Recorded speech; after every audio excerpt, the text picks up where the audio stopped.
হজরত সালাহউদ্দিন আইয়ুবী রহিমাহুল্লাহ মুসলিম ইতিহাসের এক মহান সেনাপতি ছিলেন। তিনি শুধু যুদ্ধেই সাহসী ছিলেন না, দয়াতেও ছিলেন অতুলনীয়। ক্রুসেডাররা যখন মুসলিম ভূমি দখল করে নেয়, তখন আল্লাহ তাকে এক বিশাল দায়িত্ব দেন।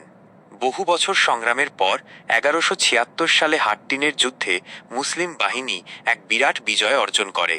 সেই বিজয়ের পর তিনি মুক্ত করেন বাইতুল মুকাদ্দাস, জেরুজালেম, যেটি প্রায় 90 বছর ক্রুসেডারদের হাতে বন্দী ছিল।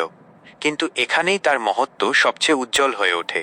শহর দখল করার পর তিনি খ্রিস্টান সাধারণ মানুষদের ক্ষতি করেননি, সবাইকে নিরাপদে বের হয়ে যাওয়ার অনুমতি দেন। এমনকি যারা মুক্তিপণ দিতে পারছিল না, তাদের মুক্তির জন্য নিজেই অর্থ প্রদান করেন।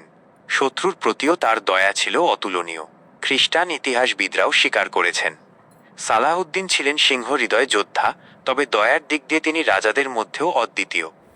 শিক্ষণীয় দিক: এই ঘটনা আমাদের শেখায়, আসল শক্তি শুধু জেতার মধ্যে নয়, জয়ের পর কেমন আচরণ করা হয় সেটাতেই প্রকৃত মহত্ব।